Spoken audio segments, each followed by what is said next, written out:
ছোট্ট ইউসুফ শৈশবকালে তিনি একটি স্বপ্ন দেখেন যে 11টি তারা, চাঁদ আর সূর্য তাকে সেজদা করছে। খুব অদ্ভুত একটা স্বপ্ন দিয়ে সূরা ইউসুফের কথাবার্তা শুরু, যে তিনি স্বপ্নে দেখলেন 11টি তারা, চাঁদ, সূর্য তাকে সেজদা করছে। তিনি তার পিতা ইয়াকুব আলাইহিস সালামের কাছে স্বপ্নের কথা বললেন। ইয়াকুব আলাইহিস সালাম তাকে উপদেশ দিলেন যে ইউসুফ, এটা খুব চমৎকার স্বপ্ন, যেহেতু আমি নবী এবং আল্লাহ তাআলা আমাকে প্রমিস করেছেন যে আমার পরে তিনি নবুয়তের এই ধারাবাহিকতা অব্যাহত রাখবেন, সো তুমি নবী হওয়ার সম্ভাবনা আছে। এই সুন্দর স্বপ্ন তুমি কাউকে বলতে যেও না, বিশেষ করে তোমার ভাইদেরকে বলো না, তাহলে তারা ষড়যন্ত্র করতে পারে, তোমার প্রতি জেলাসি করতে পারে। এবং তিনি যে আশঙ্কা করেছিলেন সেটাই ঘটল। ভাইয়েরা ষড়যন্ত্র করলো, জেলাসি করলো, এবং ভাইয়েরা ভাবলো ঘটনা কি, আব্বা শুধু ইউসুফকে এত ভালোবাসে, এত আদর করে কেন? এক কাজ করি, ইউসুফকে যদি দুনিয়া থেকে সরিয়ে দিতে পারি তাহলে আমাদের পথের কাঁটা একেবারে পরিষ্কার। আব্বা তখন আমাদেরকে ভালোবাসতে শুরু করবে। যেই চিন্তা সেই কাজ। তারা প্ল্যান করলো কি করে দুনিয়া থেকে এই ছোট্ট ইউসুফকে সরিয়ে দেওয়া যায়। তারা একদিন ইয়াকুব আলাইহিস সালামকে জোরাজুরি করলো যে বাবা, আপনি ইউসুফকে কেন আমাদের সাথে মাঠে পাঠান না? কারণ ইয়াকুব আলাইহিস সালামের 10 ছেলে, তারা পেশায় রাখাল ছিল, তারা মরুভূমিতে ছাগল, মেষ, দুম্বা এগুলো চড়াতো। তারা একদিন বায়না ধরলো যে বাবা, ইউসুফকে আপনি আমাদের সাথে কেন দেন না? আপনি কি আমাদেরকে ট্রাস্ট করেন না? আপনি ইউসুফকে আমাদের সাথে পাঠান, সে বনে বাদারে দৌড়াবে, সে জঙ্গলে দৌড়াবে, সে মরুভূমিতে লাফালাফি করবে, ছোটাছুটি করবে, ওর খুব ভালো লাগবে। বাবা, আপনি ইউসুফকে আমাদের সাথে পাঠান। ইয়াকুব আলাইহিস সালাম দিতে চাইলেন না। জোরাজুরি করে ইয়াকুব আলাইহিস সালামের 10 ছেলে ইউসুফ আলাইহিস সালামকে নিয়ে তারা রওনা হলেন। এবং তারা যখন মরুভূমিতে ইউসুফ আলাইহিস সালামকে নিয়ে গেলেন, সেখানে অকথ্য অমানবিক নির্যাতন তারা ইউসুফ আলাইহিস সালামকে উপর তারা করে, এবং এক পর্যায়ে তাকে হত্যার জন্য উদ্ধত হয়। 10 ভাইয়ের এক ভাই ছিল অত্যন্ত দয়া পরবশ। সে বলল যে না, ইউসুফকে হত্যা করুন, এক কাজ করো, তাকে কুয়ায় ফেলে দাও। এই কুয়ার পাশ দিয়ে অনেক ক্যারাভ্যান, অনেক কাফেলা যায়, কাফেলার কেউ না কেউ তাকে কুয়া থেকে তুলে নিয়ে যাবে। ইউসুফের এই ঝামেলা থেকেও আমরা মুক্ত হব, বাবার ভালোবাসাও আমরা পাবো। তারা সেটাই করলো, কুয়াতে ইউসুফ আলাইহিস সালামকে নিক্ষেপ করলো। আর সেদিন রাতে এসে কান্নার ভান করে তারা মিথ্যা গল্প বানালো আর বলল যে বাবা, সবাই একসাথে এসে কান্না জুড়ে দিল যে বাবা, আমরা খেলাধুলা করছিলাম, হঠাৎ একটা নেকড়ে বাঘ এসে ইউসুফকে খেয়ে ফেলেছে, ফাকালাহুদ্দীপ। এই দেখেন যে ইউসুফের গায়ের জামা, বেসিক্যালি তারা একটা ছাগল জবাই করে ওই ছাগলের রক্ত ইউসুফের জামার মধ্যে লাগিয়ে একটা মিথ্যা ফেব্রিকেটেড স্টোরি তারা বানিয়েছে। ইয়াকুব আলাইহিস সালাম দেখলেন যে জামার কোথাও ছিঁড়া নেই, একেবারে সুন্দর একটা পরিচ্ছন্ন জামা, শুধু লাল রক্ত মাখা। তিনি বললেন যে আমার ইউসুফকে খেয়ে ফেললো, কিন্তু ইউসুফের জামায় একটা আঁচড় দিল না, এটা কেমন নেকড়ে বাঘ? তিনি বিশ্বাস করলেন না। বললেন যে এটা তোমরা বানিয়ে বলছো গল্প। তবে তিনি এতটা দৃঢ় মনোবলের মানুষ ছিলেন, তিনি বললেন ফাসবরুন জামিল, তোমরা মিথ্যা কথা বলছো, তবে আমি আল্লাহর উপর ধৈর্য ধারণ করলাম, আমার আল্লাহ আমার ইউসুফকে ভালো রাখবে। এবং ইউসুফ আলাইহিস সালামকে যখন কুয়ায় ফেলে দেওয়া হলো, সেদিন জিবরাইল আলাইহিস সালাম যে ওনাকে আশ্বস্ত করলেন যে Yusuf, Allah is with you, don't worry about it, কোনো চিন্তা নেই, টেনশন নেই, জাস্ট তুমি ধৈর্য ধারণ করো। ঠিকই তার পরের দিনে কাফেলা যাচ্ছিল, তৃষ্ণার্ত কাফেলা, পানির জন্য বালতি নামিয়ে দিল কুয়ায়। জিবরাইল আলাইহিস সালাম বললেন বালতিতে উঠে বসো। ইউসুফ আলাইহিস সালাম উঠে বসলেন, বালতি টেনে তোলা হলো। তারা তো ইয়া বুশরা হাযা গোলাম, অবাক হয়ে বলতেছে এত সুন্দর একটা ছোট্ট ছেলে আসলো কোত্থেকে এই কুয়ার মধ্যে? কাফেলার যিনি প্রধান, সে বললো যে বেশি কথা বলো না, একে কাফেলাতে লুকিয়ে ফেলো, আমরা মিশরের বাজারে, একটা বাজার আছে যেখানে দাস কেনা বেচা হয়, ওখানে এই ছেলেকে বিক্রি করলে অনেক টাকা পাওয়া যাবে, অনেক সুশ্রী প্রিন্সের মতো চেহারা, তাকে ওখানে বেচে দিব। সেদিন ইউসুফ আলাইহিস সালামকে নিয়ে যাওয়া হলো, নিয়ে মিশরের দাস কেনা বেচা হয় এরকম একটি বাজারে বিক্রি করে দেয়া হলো। এবং কাকতালীয়ভাবে ওনাকে কিনতে আসলো মিশরের তৎকালীন গভর্নর, যাকে কোরআনে বলা হয়েছে আজিজ মেসর। তিনি অনেক টাকা দিয়ে ইউসুফ আলাইহিস সালামকে কিনে নিলেন, কিনে রাজপ্রাসাদে নিয়ে গেলেন। সুবহানাল্লাহ, ভাইয়েরা ফেললো কুয়াতে, আল্লাহ তাআলা ওনাকে রাজপ্রাসাদে একটা এন্ট্রি নেয়ার ব্যবস্থা করে দিলেন। সেখানে তিনি রাজপ্রাসাদে বড় হতে লাগলেন। ওনার শৈশবটা ঠিক এভাবে সূরা ইউসুফে বর্ণিত হয়েছে। এবার যদি আমরা ওনার কৈশোর বা ইয়ুথ টাইম, যৌবনকালের দিকে আমরা যদি মুভ করি, তাহলে দেখব যে তিনি রাজপ্রাসাদে বড় হতে লাগলেন। ইজিপ্টের গভর্নর ইউসুফ আলাইহিস সালামকে নিয়ে তার স্ত্রী জুলাইখার কাছে দিয়ে বলল, এই ছেলেটাকে চলো আমরা দত্তক হিসেবে নেই, আমাদের তো আল্লাহ তো কোনো ছেলে মেয়ে দেয়নি, সেই হয়তো আমাদের ছেলের মতো থাকতে হবে, তাকে নাও, তাকে বড় করো। এবং আল্লাহ তাআলার মেহেরবানিতে রয়্যাল প্যালেসে রাজকীয় একটা পরিবেশের মধ্যে দিয়ে ইউসুফ আলাইহিস সালাম বড় হতে লাগলেন। এবং সেখানে তিনি কৈশোর পেরিয়ে যৌবনে পদার্পণ করলেন। আল্লাহ তাআলা ওই রাজপ্রাসাদে ওনাকে নবী হিসেবে অ্যাসাইন করলেন। তারপর ঘটনা একটু ভিন্ন দিকে মোড় নেয়। সাইয়েদনা ইউসুফ আলাইহিস সালাম যখন যৌবনে পদার্পণ করলেন, আমরা বলেছি যে কদ উতিয়া শাতরাল হুসন, half of the beauty is given to him. তার মতো সুন্দর তাবৎ দুনিয়ায় ওই সময় কোনো মানুষ আর দ্বিতীয়টি ছিল না। এতটা ড্যাশিং চেহারার, এতটা স্মার্ট চেহারার, এতটা সুদর্শন কোনো মানুষ পৃথিবীর কেউ কখনো দেখেনি। সো ওনার যৌবনের এই সৌন্দর্য দেখে যে জুলাইখা তাকে নিজের ছেলের মতো পালতে পেলে পেলে বড় করছিল, সে জুলাইখা নিজেই তার প্রেমে হাবুডুবু খেতে শুরু করল। এবং এক পর্যায়ে জুলাইখা সাইয়েদনা ইউসুফ আলাইহিস সালামকে কুপ্রস্তাব দিল, প্রেমের প্রস্তাব, কুপ্রস্তাব। এবং ইউসুফ আলাইহিস সালাম এটা প্রত্যাখ্যান করলেন। তিনি বললেন, কিভাবে এটা সম্ভব? আমি আপনাকে মায়ের চোখে দেখি, মায়ের মতো দেখি, আপনি আমাকে মায়ের আদরে বড় করেছেন, এখন কিভাবে আপনার স্বামী থাকা অবস্থায় আপনি পাপের প্রস্তাব আমাকে করতে পারছেন? ইউসুফ আলাইহিস সালাম প্রত্যাখ্যান করলেন। জুলাইখার ডাকে তিনি সাড়া দিলেন না। কিন্তু জুলাইখা নাছুর বান্দা, যে কোনো মূল্যেই তিনি তার ডিজায়ারকে ইউসুফের মাধ্যমে ফুলফিল করতে চান। আমি খুব, to make the long story very short, খুব সংক্ষেপে আমি বলছি যে একদিন গভীর রাতে জুলাইখা ইউসুফ আলাইহিস সালামকে একটা খাওয়াসুল খাওয়াস, একটা স্পেশাল চেম্বারে ডেকে পাঠালেন এবং যাকে দিয়ে ডাকিয়ে আনলেন তাকে বললেন যে এই চেম্বারে ঢুকতে 7টা দরজা পেরোতে হয়, প্রত্যেকটা দরজায় বড় বড় তালা লাগিয়ে দিবে যাতে করে ইউসুফ বেরোতে না পারে। ইউসুফ আলাইহিস সালাম সেখানে ঢুকলেন, 7টা দরজায় তালা লাগিয়ে দেওয়া হলো। এবার জুলাইখা আবারও প্রেম নিবেদন করলো। ইউসুফ আলাইহিস সালাম প্রত্যাখ্যান করলেন, নানাভাবে ফুসলাতে লাগলো। সেদিন ইউসুফ আলাইহিস সালাম প্রত্যাখ্যান করলেন। তারপরে জোরাজুরি যখন শুরু করলো জুলাইখা, তখন আল্লাহ তাআলার আদেশে জিবরাইল আলাইহিস সালাম বললেন যে, হে ইউসুফ, তুমি যদি ঈমান বাঁচাতে চাও তাহলে দৌড়াও। ইউসুফ আলাইহিস সালাম দেখলেন যে তালা লাগানো। তিনি কাল বিলম্ব না করে আল্লাহর নামে দৌড়াতে শুরু করলেন। কিন্তু খুব অবাকভাবে তিনি যখন দরজার সামনে আসলেন, মুহূর্তের মধ্যে দরজার তালা খুলে যেতে লাগলো। 1, 2, 3, 4, 5, 6 এভাবে 7টি দরজার বড় বড় তালা খুলে গেল এবং পেছন থেকে জুলাইখাও ইউসুফ আলাইহিস সালামকে ধরবার জন্য দৌড়াতে লাগলো। সাইয়েদনা ইউসুফ আলাইহিস সালাম দৌড়াচ্ছেন বাঁচার জন্য, জুলাইখা দৌড়াচ্ছে ইউসুফ আলাইহিস সালামকে পাওয়ার জন্য। দৌড়াতে দৌড়াতে 7ম দরজার কাছে যখন জুলাইখা চলে আসলো, ইউসুফ চলে আসলো, জুলাইখা ইউসুফ আলাইহিস সালামের জামার পেছনে ধরে টান মারলো। সেই টানের চোটে সাইয়েদনা ইউসুফ আলাইহিস সালামের জামার পেছনের কিছু অংশ ছিঁড়ে গেল। ইন দ্য মিন টাইম 7ম দরজারও তালা খুলে গেল। হঠাৎ তারা দুজন দেখতে পেল যে আজিজে মেসের দাঁড়িয়ে আছে, অর্থাৎ জুলাইখার স্বামী। কি এক অদ্ভুত বিব্রতকর পরিস্থিতি। আজিজে মেসের দেখলেন যে ইউসুফ আলাইহিস সালাম হাঁপাচ্ছেন, জুলাইখা হাঁপাচ্ছে, তার পোশাক আশাকের অবস্থা খুব একটা সুন্দর না। তখন তিনি বললেন, আসলে তোমাদের মাঝে কি ঘটেছে এই মাঝরাতে? আমাকে সত্য কথা কেউ বলো, কেউ না কেউ মুখ খোলো, বলো আমাকে কি ঘটেছে এবং সত্য কথা বলো। তখন জুলাইখা আগ বাড়িয়ে সামনে যে একটা মিথ্যা গল্প সাজালো। সে বলতে আরম্ভ করলো যে নিজের ছেলের মতো করে যাকে বড় করেছে সে আজ গভীর রাতে আমার রুমে হানা দিয়েছে আমার শ্লীলতা হানির জন্য, আমার ইজ্জত নষ্ট করবার জন্য, আমার শ্লীলতা হানির জন্য সে আমার ঘরে জোর করে হানা দিয়েছে, তার বিচার করুন। আজিজে মিসর অত্যন্ত ক্ষিপ্ত হলেন। তিনি বললেন, এখানেই বিচার হবে তোমার, তবে তোমার মন্তব্য বা কথাও আমি শুনতে চাই। তোমার কি কিছু বলার আছে ইউসুফ? তোমার কি কোনো সাক্ষী আছে? ইউসুফ আলাইহিস সালাম বললেন, হ্যাঁ আছে। সাইয়েদনা জিবরাইল বললেন, আপনি বলেন যে আপনার সাক্ষী আছে। কে সাক্ষী?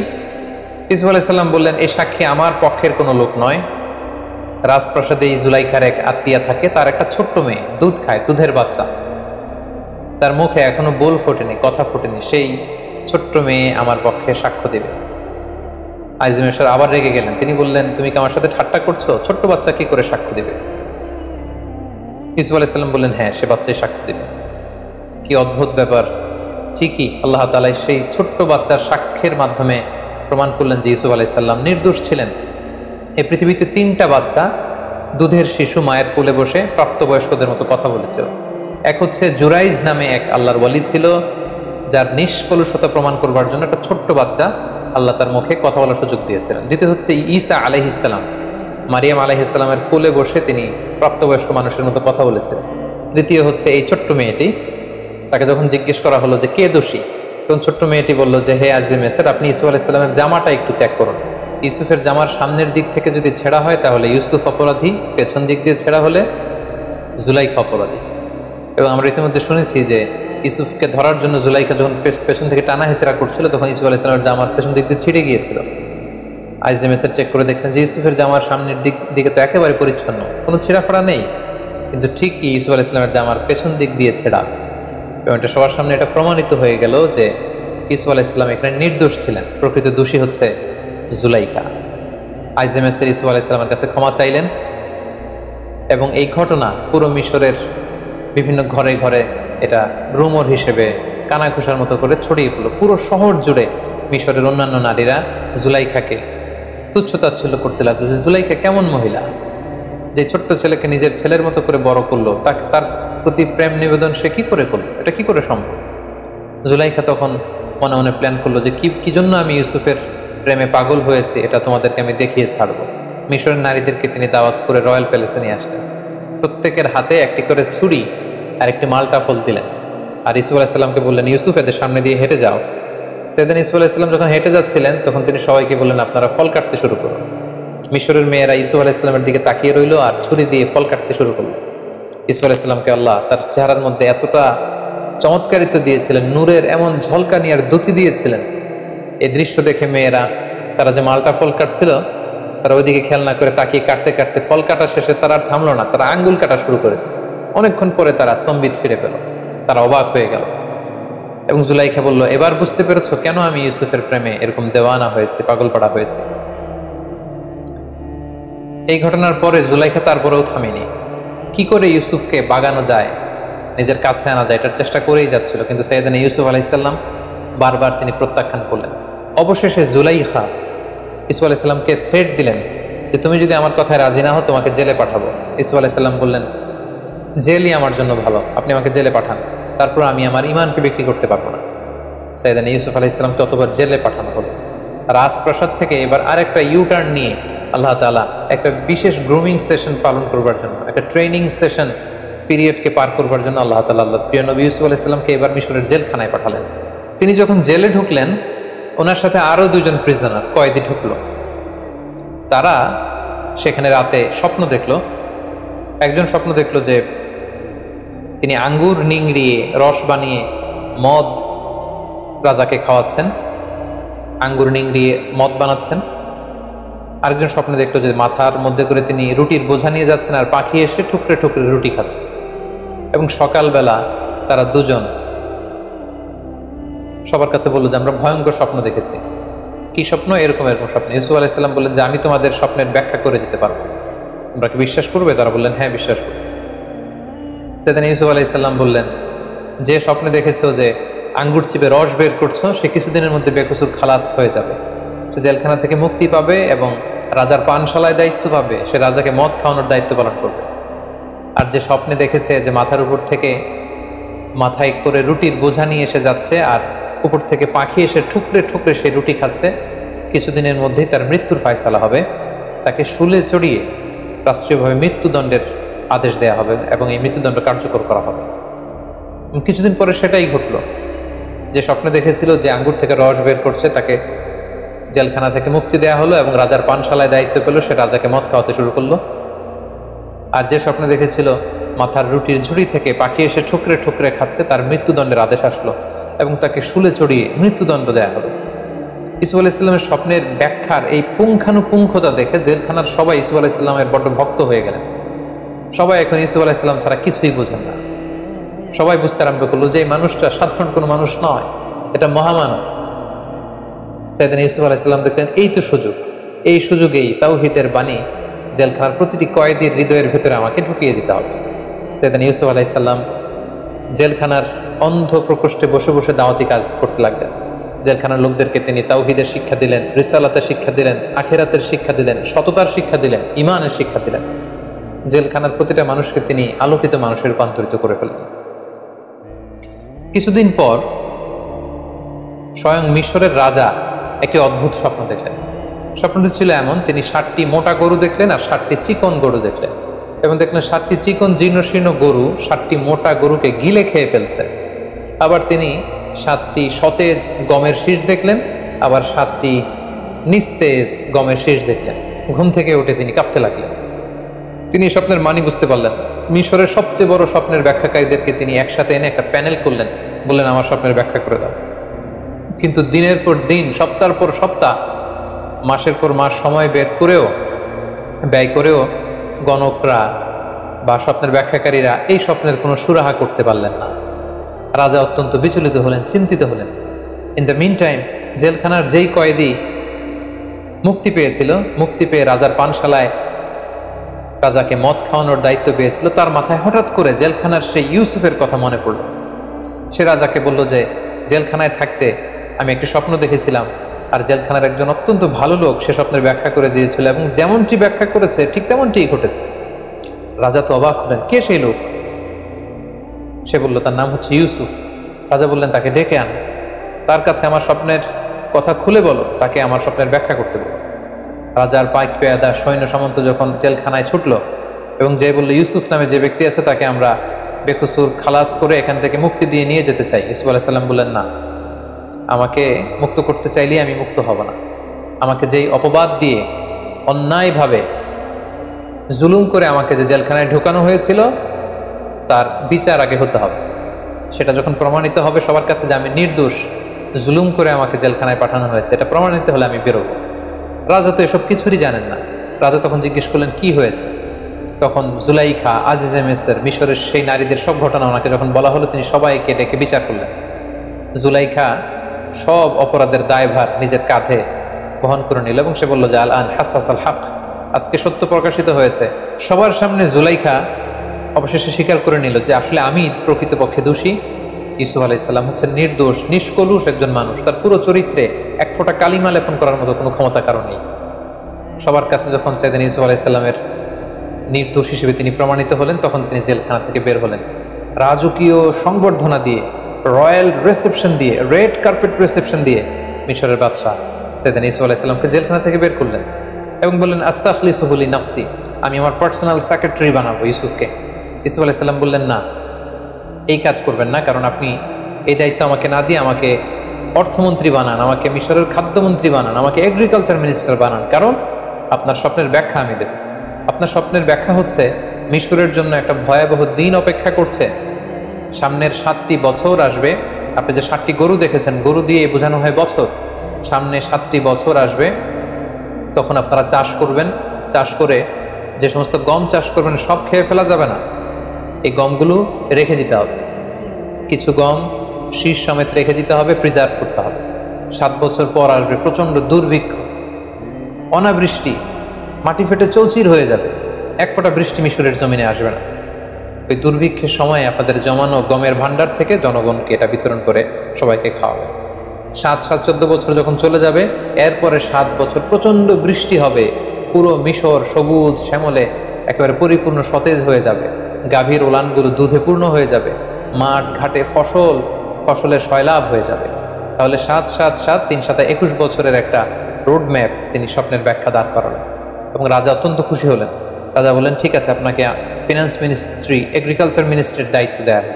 সাইয়েদনা ইউসুফ আলাইহিস সালাম জেল থেকে বের হয়ে মন্ত্রীর ভূমিকায় অবতীর্ণ হলেন এবং এই স্বপ্নের ব্যাখ্যা বিপরীতে তিনি যে রোডম্যাপ, দুর্ভিক্ষ দমন বা দুর্ভিক্ষ মোকাবেলার যে রোডম্যাপ তিনি দাঁড় করিয়েছেন সেটা অনুযায়ী মিশরের জনগণকে নিয়ে তিনি কাজ করতে শুরু করলেন। ঠিকই ওনার কথা অনুযায়ী প্রথম 7 বছর গম চাষ করা হলো, রাষ্ট্রীয় কোষাগারে শুকনো গমকে প্রিজার্ভ করা হলো। 7 বছর যখন শেষ হয়ে গেল, ঠিকই ওনার স্বপ্নের ব্যাখ্যা অনুযায়ী হুবহু 7 বছর পরেই দুর্ভিক্ষ শুরু হলো, অনাবৃষ্টি শুরু হলো, ড্রট, ফ্যামিন শুরু হলো। পুরো মিশর জুড়ে অনাবৃষ্টি, এক ফোঁটা বৃষ্টি নাই, পানি নাই, নীল নদের পানি শুকিয়ে যেতে লাগলো, না খেয়ে মানুষ মরবার মতো অবস্থা। সাইয়েদনা ইউসুফ আলাইহিস সালাম এই কঠিন পরিস্থিতি মোকাবেলার জন্য গত 7 বছর ধরে খাদ্য সংরক্ষণ করেছেন। তিনি এবার খাদ্য বিতরণ করতে লাগলেন। পুরো মিশরি জনগণ ইউসুফ আলাইহিস সালামের এই চমৎকার ইন্টেলেকচুয়াল প্ল্যানিংয়ে সবাই খুশি হয়ে গেল। পুরো মিশর জুড়ে সাইয়েদনা ইউসুফ আলাইহিস সালামের জয় জয়কার হতে শুরু করলো। গোটা বিশ্বে যত জায়গায় দুর্ভিক্ষ হয়েছে সবাই না খেয়ে তখন মরতে শুরু করলো, কিন্তু মিশরে দুর্ভিক্ষের কোনো প্রভাব তখন পড়েনি, কারণ সাইয়েদনা ইউসুফ আলাইহিস সালাম খুব চমৎকারভাবে খাদ্য সংরক্ষণ করেছেন। তখনকার এই দুর্ভিক্ষ শুধু মিশরেই প্রভাব পড়েনি, আশেপাশের দেশগুলোতেও দুর্ভিক্ষের কারণে মানুষ না খেয়ে থাকতে শুরু করলো। সেই যে ইউসুফ আলাইহিস সালামের ছেলেবেলা কেটেছে কানাআনে, যেখানে তার 10 ভাই যারা তাকে অত্যাচার করে কুয়ায় ফেলেছিল, ইউসুফ আলাইহিস সালামের পিতা ইয়াকুব, তার আত্মীয় স্বজন বনী ইসরায়েলের সবাই কিন্তু ওখানে এই দুর্ভিক্ষের কবলে পড়ে না খেয়ে মরার মতো অবস্থা। তখন আল্লাহর নবী ইউসুফ আলাইহিস সালামের পিতা ইয়াকুব আলাইহিস সালাম সন্তানদেরকে বললেন, তোমরা মিশরে যাও, শুনেছি মিশরে খাদ্যের মজুদ রয়েছে, সেখান থেকে তোমরা খাদ্য নিয়ে আসো। ইয়াকুব আলাইহিস সালামের পরামর্শে তার 10 ছেলে অর্থাৎ ইউসুফ আলাইহিস সালামের 10 ভাই যারা ছোটবেলায় তাকে অত্যাচার করে বাবার কোল থেকে ছিনিয়ে নিয়ে কুয়ায় ফেলে দিয়েছিল, সেই 10 ভাই খাবারের অন্বেষণে মিশরে এসে পৌঁছল।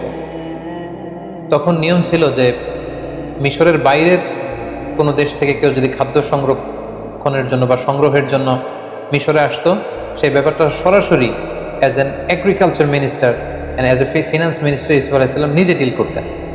এই 10 ভাইকে তখন বাধ্য হয়ে মিশরের তখন ফিনান্স মিনিস্টারের সাথে দেখা করতে হলো।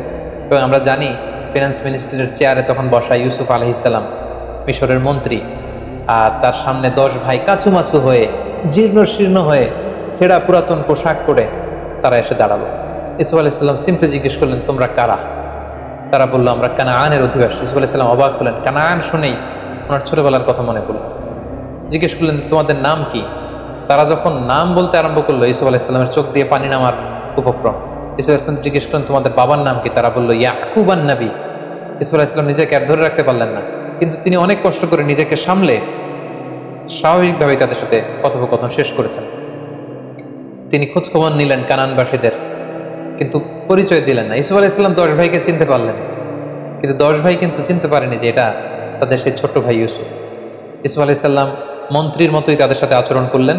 বললেন, ঠিক আছে, আমি তোমাদেরকে 10 ভাইয়ের জন্য 10 বস্তা গমের বরাদ্দ দিয়ে দিলাম, তবে তোমরা মোট কয় ভাই সেটা আমাকে বলো। তারা বললো, আমরা মোট 12 ভাই ছিলাম, বাকি 2 জন কোথায়? তারা বললো, এক ভাইকে বাঘে খেয়ে ফেলেছে। তাহলে আরেক ভাই কোথায়? তারা বললো যে আরেকজনের নাম বেনিয়ামিন, তাকে আমাদের আব্বা আগলে রেখেছে, আসতে দেয়নি। কেন দেয়নি? তারা তখন বলল যে ছোটবেলায় বাঘে খাওয়া ভাইকে হারিয়ে তার আপন ভাই বেনিয়ামিনকে বাবা সবসময় কাছে কাছে রাখে, বাবার কাছ থেকে তাকে আনা এত সহজ না। ইউসুফ আলাইহিস সালাম বললেন, আমি এই কথা শুনবো না। নেক্সট টাইমে তোমরা যদি আবার খাবার নিতে আসো, অবশ্যই তোমাদের সেই ভাই বেনিয়ামিনকে, মানে যেটা আসলে ইউসুফ আলাইহিস সালামের আপন ভাই, তাকে নিয়ে আসতে হবে। তাকে আনতে না পারলে নেক্সট টাইমে আমি আর তোমাদেরকে গম দিব না, বা গমের বরাদ্দ তোমাদের জন্য থাকবে না। তারা বললো, ঠিক আছে, আমরা চেষ্টা করব। ইউসুফ আলাইহিস সালাম তার স্টাফদেরকে বললেন যে তাদেরকে 10 জনকে 10 বস্তা গম দাও, আর গমের দাম তারা যেটা দিয়েছে এটা লুকিয়ে 10 জনের গমের বস্তার ভিতরে আবার ঢুকিয়ে দাও, যাতে তারা বুঝতে পারে যে আমি অত্যন্ত দয়ালু। তারা যখন গম নিয়ে কানাআনে ফিরল, বাড়িতে ঢুকে যখন গমের বস্তা খুললো, তারা তো অবাক যে হাযিহি বিদআতুনা রুদ্দাত ইলাইনা। তারা ইয়াকুব আলাইহিস সালামকে বললেন যে, বাবা দেখেন, কত ভালো মানুষ মিশরের অর্থমন্ত্রী, তিনি আমাদের টাকাটাও রাখেননি, টাকাটাও আমাদের ব্যাগের ভিতরে দিয়ে দিয়েছেন। তবে বাবা, নেক্সট টাইমে যদি আমাদের গম আনতে হয়, তিনি বলেছেন যে আসলে আমাদের আরেক ভাই আছে কিনা তিনি বিশ্বাস করেন না, যতক্ষণ না আমরা বেনিয়ামিনকে তার সামনে হাজির না করাবো।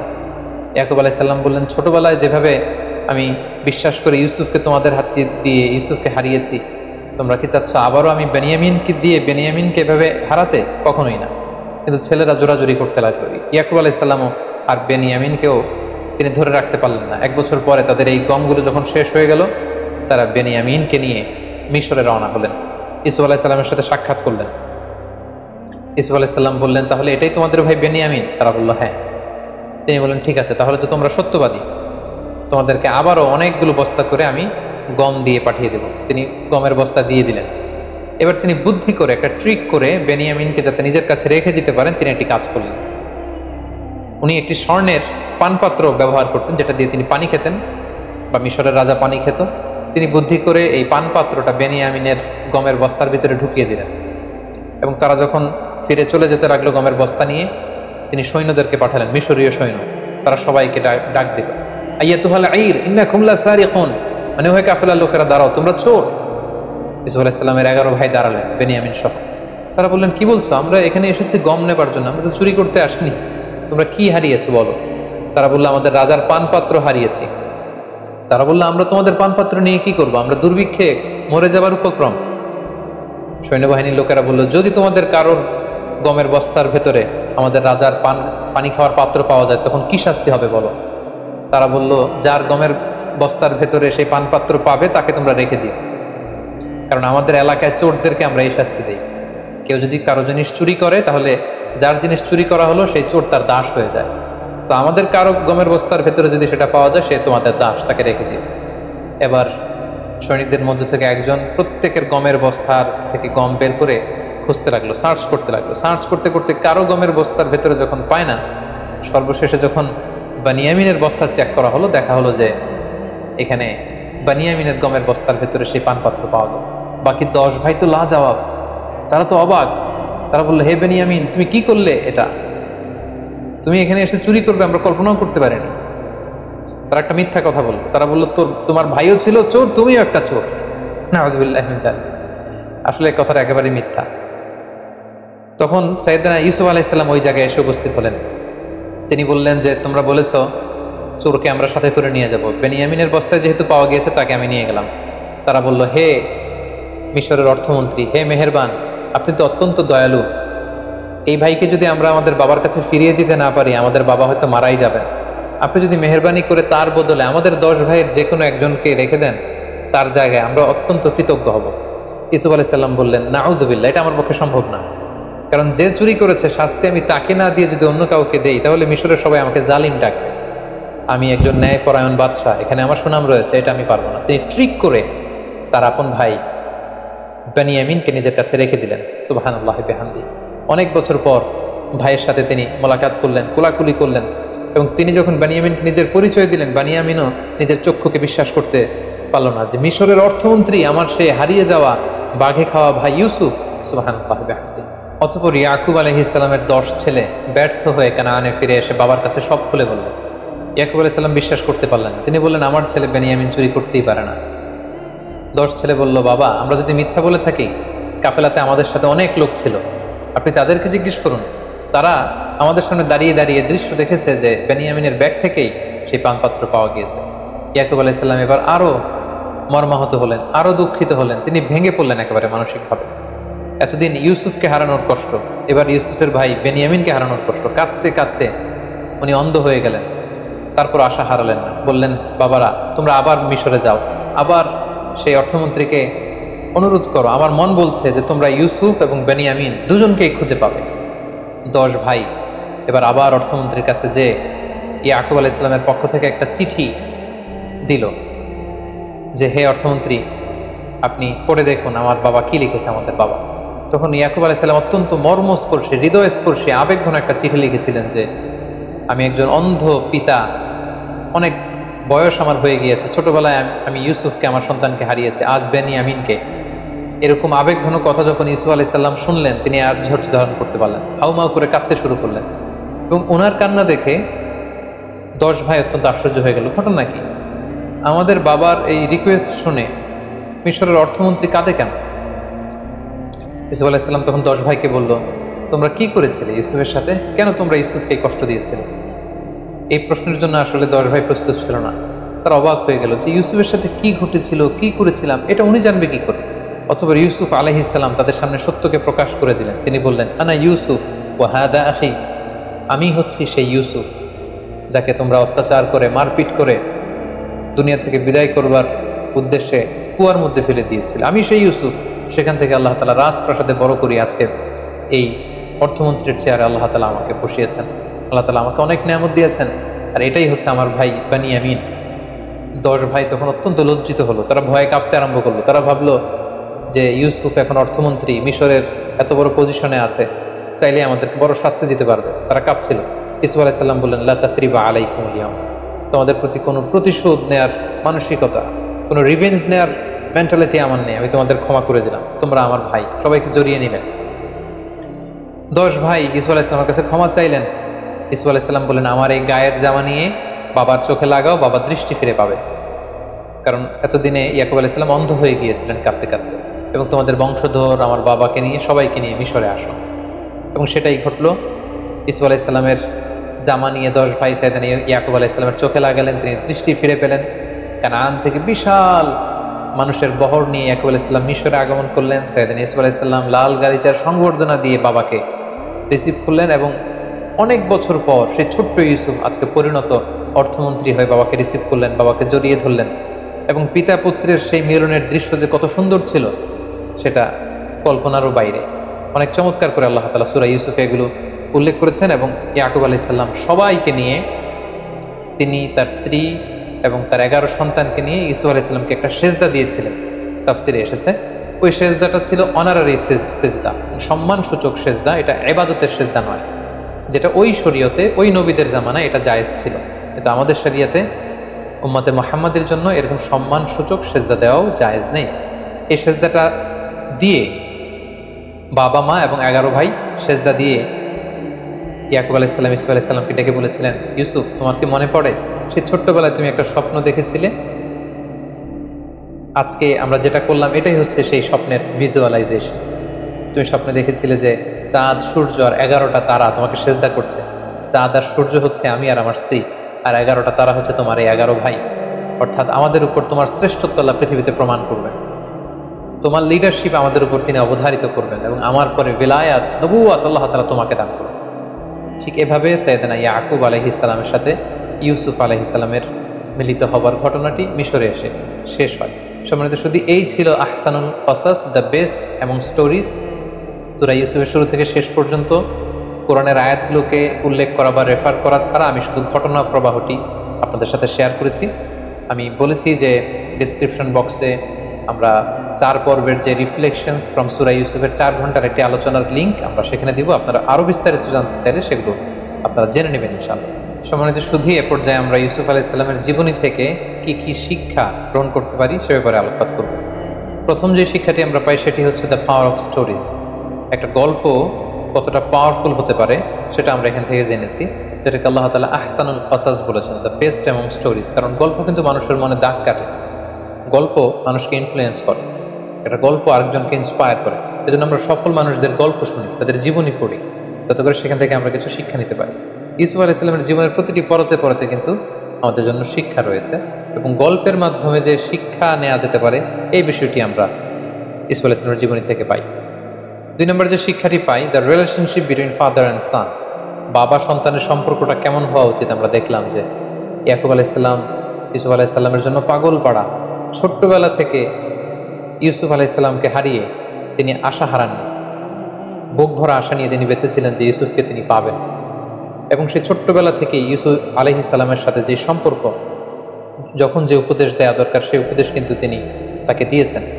এবং ইউসুফ আলাইহিস সালামের স্বপ্ন দেখে কাউকে শেয়ার করেনি, প্রথমে যে বাবার কাছে শেয়ার করেছে। আমাদের বর্তমান সমাজে বাবা ছেলেদের সম্পর্কের অনেক গ্যাপ আমরা দেখতে পাই। ছেলে বাবাকে ওই রকম ট্রাস্ট করেন, বিপদে পড়ে সে অন্যদের সাথে শেয়ার করে, বাবার সাথে শেয়ার করে। কিন্তু এই শিক্ষাটি কিন্তু আমরা এখান থেকে পাই। ছোট্ট ইউসুফ আগে বাবাকে বলেছিলেন, এবং ইয়াকুব আলাইহিস সালামও কাঁদতে কাঁদতে, ইউসুফ আলাইহিস সালামের জন্য কাঁদতে কাঁদতে শেষ বয়সে অন্ধ হয়ে গিয়েছিলেন। তাহলে বাবা ছেলের সম্পর্ক কেমন হওয়া উচিত এই শিক্ষাটা কিন্তু আমরা এখান থেকে পাই। 3 নম্বর যে শিক্ষাটা আমরা পাই সেটা হচ্ছে জেলাসি একটা জীবনকে ধ্বংস করে দেয়। এবং আপনি যদি নেয়ামত প্রাপ্ত হন, বিশেষ কোনো মার্সি ব্লেসিংস আল্লাহর পক্ষ থেকে আপনার জীবনে থাকে, আপনি যদি জীবনে সফল হন আর আপনাকে কেউ জেলাসি করবে না, ইটস ইম্পসিবল, এটা অসম্ভব, এটা থাকবেই। কারণ নেয়ামাতু মাহসুদা, আল্লাহর কোনো নেয়ামত যদি আপনি পান, আপনার সমসাময়িক লোকেরা আপনার সাথে জেলাসি করবে। এজন্য সব ভালো কথা সবার সাথে সবসময় শেয়ার করতে নেই। আপনার যে কোনো ধরনের সাকসেস, আপনার কোনো ভালো বিষয় সবসময় সবার সাথে শেয়ার করতে নেই। কারণ সবাই আপনার ভালো দেখে খুশি হয় না, অনেকে অত্যন্ত বেজার হয়, অনেকে মনে মনে কষ্ট পায়, তারা হিংসার আগুনে জ্বলে পুড়ে মরে। এজন্য এই হিংসা থেকে আমাদেরকে বেঁচে থাকতে হবে। হিংসা একটি সুন্দর সম্পর্কের মধ্যে ভাঙন সৃষ্টি করতে পারে, একটি পরিবারের মধ্যে বিশৃঙ্খল একটা পরিবেশ তৈরি করতে পারে। এজন্য আল্লাহ তাআলা আমাদেরকে শিখিয়েছেন আমরা যেন এই হিংসা থেকে, হিংসাকারীদের থেকে আল্লাহ তাআলার কাছে যেন পানাহা চাই। সূরা ফালাকে কিন্তু আমরা সবসময় পড়ি যে অমিন শাররি হাসিদিন ইদা হাসাদ, হে আল্লাহ আমরা হিংসুকের হিংসা থেকে তোমার কাছে পানাহা চাই যখন সে হিংসা করে। সো এই হিংসা থেকে আমাদেরকে বেঁচে থাকবার চেষ্টা করতে হবে।